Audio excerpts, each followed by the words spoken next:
Hi guys, starting in on Ellie's point of view now. I slammed my suitcase down and pulled things out of my closet. Mom started to pack things I needed instantly, since we wouldn't be unpacking for a while probably. I had plans to spend my summer with Leah and go to the mall and stuff, but clearly my parents had other plans. Elle was singing in his room, trying to annoy me. He listened to the Minute Riders as loud as his TV could go, and Mom never told him to turn it down. I put some clothes away along with my toiletries and other things. The car was loaded, and soon we had a moving truck. We moved into the small cul-de-sac, and Dad talked about how the neighbors were related to us and whatnot. I rolled my eyes, pulling out my phone and texting Leah. Dad said I could still hang out with her and stuff, but there would have to be someone driving back and forth so we could be together. Elle was singing One Bad Man as loud as he could in our new house, and sometimes he even pounded on the walls to emphasize the music. Honestly, I kind of want a little brother like Elle. It's too late for that, but Elle is iconic. When I had first climbed out of the truck, I had looked around at the houses, most of which seemed to be vacant. There was a cop car in the driveway of the house next door. Yay, druggies.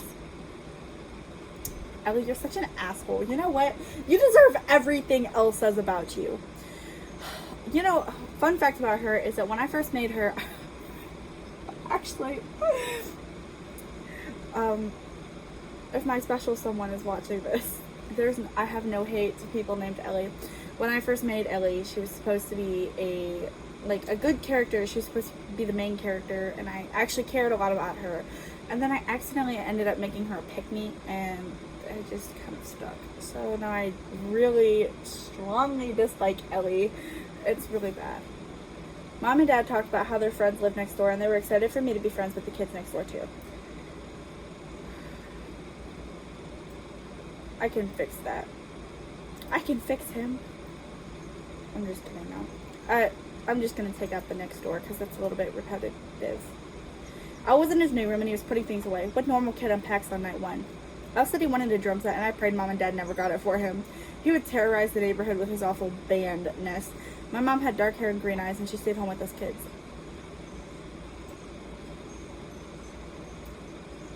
I really don't see the relevance to any of this, but we're gonna roll with it and just change it later. At one point she was in college to become a movie director, but she gave up on that dream. My dad was a successful mechanic and he ran his own shop, calling it Ellis and Keith's in hopes that his old buddy would come back. Dad talked about Keith a lot and he told stories of the things they had done together. I think he's making most of it up. Keith should have been dead. I guess it's a good thing he went out to a zombie apocalypse.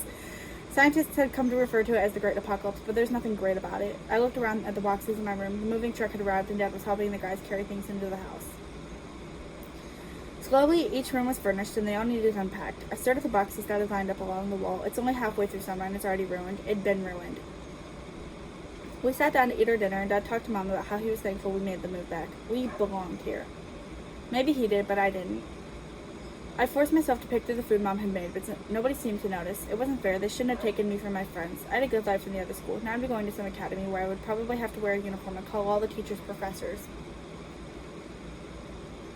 Oops. I was thinking, I kind of figured out what was wrong with the other part. Sorry, I feel like I have an eyelash in my eye and it hurts right in the corner. It was supposed to be descriptive, so I'm just gonna rule with that, except kind of make it a different paragraph. After a while being zoned out, I asked to be excused from the table. I pulled out my phone, dialing Leah's number. She answered quickly and I sighed in relief. This place is awful, I complained, sitting on my unmade bed. There's no room inside. The hallway upstairs is crowded. The backyard has an in-ground pool, but there's a gate connecting us to the neighbor's house. Whoa, Elley, slow down. Leah laughs, and I smile too. There's a pool? That's awesome. I think you'll like the new place. Give it a chance. I don't know, I'm gonna miss you. I'll miss you too, but hey, we'll keep in touch. Hopefully. I looked at the blank walls. I have drawings to fill them with and stuff, but I didn't want to do it all alone.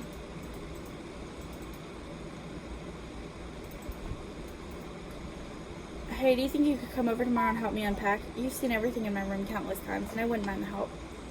Sure, my mom can have me there at 11. Sounds like a plan. I got your email the first time. Alright, see you then. Oh, Elley, I heard this kid's in your neighborhood. Give them a chance, okay? I'm okay with you moving on and making new friends. I knew she was, but it felt wrong. I'll be nice, I say, but I don't know what I'll do. If they're nice, I'll be nice, but I won't go out of my way to make friends with these kids, especially not my cousins, who for some reason you don't know who's your cousins. In the morning, I was awake by 10, and I had myself looking presentable by 11. Leah was dropped off, and her eyes widened at the side of my room. This looks awful, she admits, opening the closet and shaking her head. Girlfriend, this is awful. It's big enough, but like, wow. Hey, Leah, Elle taunts. Oh, go away, I groan, setting a box on the desk that had been left behind. He did, and Leah pulled out a box of clothes, immediately hanging them up in the closet. I wish we could be doing something more fun, like painting our nails, but there's no way. I'm gonna just give her the desk, because all of my characters have a desk. When they don't have a desk, that's a problem. I wish we could be... Oh, never mind. I was putting things in my desk, my sketchbooks, coloring books, and art supplies. Leah continues working on my closet, hanging up clothes and tucking shoes away neatly. I'm gonna miss you at school, she finally says, hanging up a dress. What school are you going to now? It's called the Academy of New Orleans or something like that. My dad said it's got better education than the other schools around here. I'm sure it does, Leah says, looking around my room as she starts working on hanging up my posters. Think about it. Our old school's terrible. No one cares about grades. I shrug. It just sucks. I had friends there, you know? A friend. Can't pluralize something that's not plural. It's okay, Leah smiles, sitting on my bed. I could come over whenever you want, and we can meet up at local cafes and whatnot, like the Ice Cream Palace. Have you ever been there? I shake my head. I don't particularly remember going to the Ice Cream Palace ever. What do you say we head over there? We can unpack later, but we're wasting daylight. Leah takes my hand, going into the kitchen where Mom had been unpacking dishes.